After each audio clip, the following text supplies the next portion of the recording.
Kochi metro പില്ലറിൽ കുടുങ്ങിയ പൂച്ചയെ തേടി പരക്കം പാഞ്ഞ ദിവസമാണിത്. തൽക്കാലം ഇതിപ്പോൾ നിർത്തിവെച്ചിട്ടുണ്ട്. Jawaharlal Nehru stadium metro station pillar number 556 പൂച്ച കുടുങ്ങിക്കിടക്കുന്നത്. 3 തവണ രക്ഷാപ്രവർത്തനം നടത്തിയെങ്കിലും പൂച്ചയെ രക്ഷപ്പെടുത്താൻ കഴിഞ്ഞില്ല.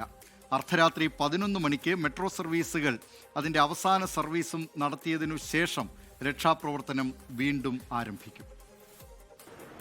ദിവസങ്ങൾക്ക് മുൻപ്, കൃത്യമായി പറഞ്ഞാൽ ഏകദേശം ഒരാഴ്ചയ്ക്ക് മുമ്പ്, സ്റ്റേഡിയം മെട്രോ പില്ലർ നമ്പർ 556 ഒരു പൂച്ചക്കുട്ടി കുടുങ്ങിക്കിടക്കുന്നതായി മെട്രോ സ്റ്റേഷനിലെ ജീവനക്കാരുടെ ശ്രദ്ധയിൽപ്പെടുന്നു.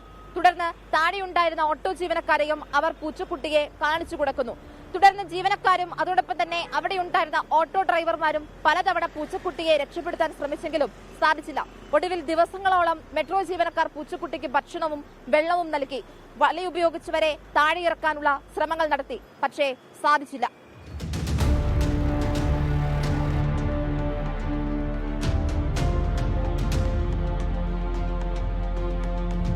മെട്രോ ജീവനക്കാർ ആനിമൽ റെസ്ക്യൂ ടീമിനെ ഇന്നലെ വിവരമറിയിക്കുന്നു.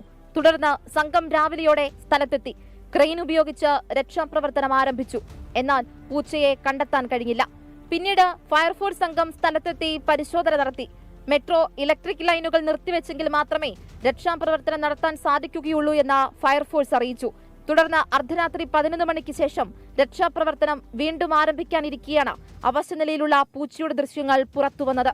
അവശനിലയിലുള്ള പൂച്ചക്കുട്ടിയുടെ ദൃശ്യങ്ങൾ വന്നതോടെ ഉച്ചയോടുകൂടി ഫയർഫോഴ്സ് സംഘം വീണ്ടും സ്ഥലത്ത് രക്ഷാപ്രവർത്തനം പുനരാരംഭിച്ചു.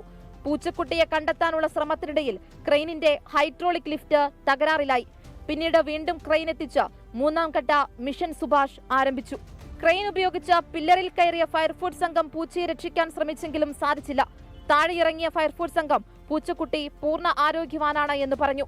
ആളുകളെ കണ്ടാൽ ഭയന്ന പൂച്ചയോടുന്നതിനാൽ സമയം കൂടുതൽ വേണമെന്നും അതിനാൽ രാത്രി 11 മണിക്ക് ശേഷം വീണ്ടും രക്ഷാപ്രവർത്തനം നടത്തുമെന്നും ഫയർഫോഴ്സ്. ആ പൂച്ച ആരോഗ്യപരമായിട്ട് നിൽക്കുന്നുണ്ട്. അതിന് ഞങ്ങൾ ഫുഡ് അവിടെ വെച്ചിട്ടുണ്ട്. പൂച്ച കയറാൻ ഒരു കൂടും അവിടെ തയ്യാറാക്കി വെച്ചിട്ടുണ്ട്. കാണാൻ കഴിഞ്ഞിട്ടുണ്ട്. വൈകിട്ട് അല്ലെ 11 മണിക്ക് രാത്രി ഇപ്പൊ മെട്രോ ഓഫ് ചെയ്യുമ്പോൾ ഫുൾ പവർ സപ്ലൈ ഓഫ് ചെയ്യുമെന്നാണ് അവർ പറഞ്ഞത്. അപ്പോൾ റെസ്ക്യൂ കണ്ടിന്യൂ ചെയ്യാന്നാണ് ഉദ്ദേശിക്കുന്നത്. ഇതാദ്യമായിട്ടല്ല മെട്രോ പില്ലറിൽ ഒരു പൂച്ച കുടുങ്ങുന്നത്. ഇതിപ്പോൾ 3ാമത്തെ തവണയാണ്. കൃത്യമായിട്ട് മൃഗങ്ങൾ മെട്രോ സ്റ്റേഷനുള്ളിലേക്ക് കയറാതിരിക്കാനുള്ള സംവിധാനങ്ങൾ ഒരുക്കണം. ഇത് തന്നെയാണ് വിവരമറിഞ്ഞെത്തിയ നാട്ടുകാരും പറയുന്നത്. കൊച്ചിയിൽ നിന്ന് മാൻമരിയ സനി, 24. ലോകത്തെവിടെയായാലും ഏത് സമയത്തും 24 വാർത്തകളും ഓഗ്മെന്റഡ് റിയാലിറ്റി പാക്കേജുകളും എക്സ്പ്ലെയിനറുകളും വിശദമായി കാണാൻ ഞങ്ങളുടെ യൂട്യൂബ് ചാനൽ നിങ്ങൾക്ക് സബ്സ്ക്രൈബ് ചെയ്യാം.